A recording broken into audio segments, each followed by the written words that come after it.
I've had a lot of love from some willing adult entertainers, right? Like a lot of love. Like I've had a lot of willing adult entertainers speak out and say, yeah, we don't want this child sexual abuse material. We don't want this human trafficking in our, in our industry. We don't want it affiliated with our brand. I feel like what it does when we talk about willing adult entertainment is what it does is it muddies the water for willing adult entertainers as well. You don't want to be, willing adult entertainers don't want that affiliated with their brand. Do you think that that's intentional when people do that, or do you think it's ignorance? Well, I try not to speak for other people. I think it's a double-edged sword. I think that folks have a difficult time processing nuance. They have a difficult time understanding the crime. They try to lump everything all in together. It's not that simple. It's just not. Human trafficking exists where pornography is illegal. Child sexual abuse material exists where willing adult pornography is illegal. So, and human trafficking does as well. In fact, I would go a step further and say that in areas where pornography is illegal, human trafficking is worse. North Korea. Oh, so I'm not familiar with a ton of the statistics. I was trying to refresh my mind because I had Carly on when I first started the podcast. So it's been a while. But for the listeners that maybe haven't listened to that episode, the last that I heard was a rough estimate between like 40 and 60 million people are currently being trafficked or they're slaves, right? Like you have no freedoms. You're controlled by someone at the top, whether you're used for labor or sex. Like those are the two main ones. I was really fascinated when I was looking up, what website was it? The Hotline Statistics. Yeah. They were saying that the number one industry was actually like massage parlors. And I had no idea because that's so in your face. It's so above ground. I mean, it depends. So, okay, first, these statistics are really freaking hard to get. I mean, you either have to have a bust, right? You either have to have a bust or survivors have to step forward. So right there, you're already at a disadvantage.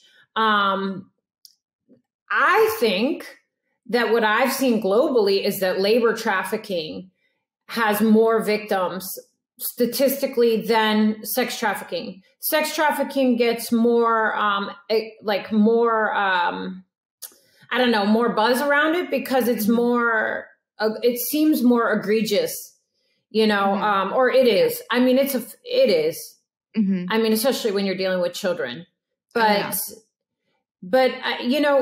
some massage parlors have human trafficking. Some nail shops have human trafficking. Some of our food, is picked by labor trafficking victims. My phone was probably made by a victim of human trafficking.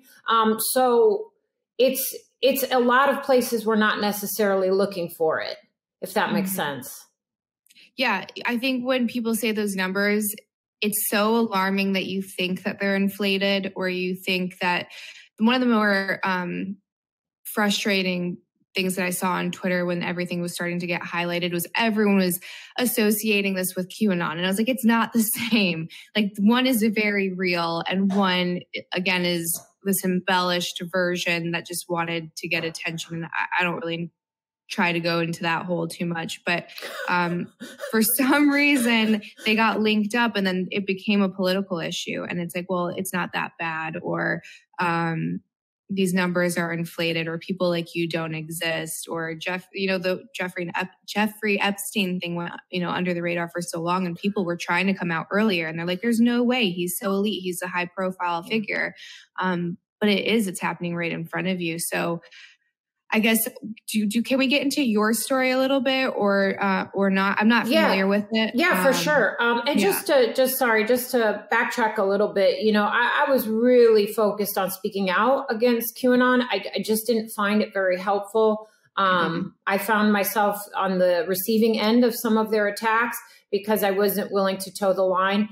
There are horrible people on all sides, and to anyone, it didn't need to be political. It doesn't need to be about that. I try to reach out to politicians on both sides. I try to reach out to journalists on all sides. It's like such a problem. We don't need to put the extra stuff on it, just how you were saying. But I did an interview with NBC about it. I was really very vocal because I wasn't understanding why the conversation was shifting from something that we have tangible evidence on to something that, I mean, in my mind, I feel like the QAnon thing was maybe some type of weird psyop or something. Like that was just some weird stuff. And that was something in the survivor space we never saw coming. You know what I mean? We just never saw that one coming. That kind of derailed the conversation a lot too. Derailed the conversation, wasn't helpful. Do I think that some folks that believe in QAnon have been helpful? Yes. They're few and far between. That was my experience. And I would love to stand corrected. So my story, I would love to stand corrected. But so, you know, but on the flip side though, you know, even though I was on the receiving end of attacks, even though I thought they weren't helpful, even though I felt like they muddied the water, I still fought for their freedom to say it. I wish, you know, I wasn't very comfortable when they were removed from, you know, standard social media platforms. In my mind, that forces them more underground, radicalizing them. This is a problem we have, you know, is when we remove these folks that are maybe already a little desperate on the edge, they feel unheard. Really, it gives them an opportunity to be further radicalized. You know, we see the same things with like terrorists, possible terrorists, you know, white supremacy, things like that. I just don't like it to see it get pushed. You know, then they're in their own bubble where they're only talking to people like them, and it's just further radicalization. So that's one thing I get scared of. So my story,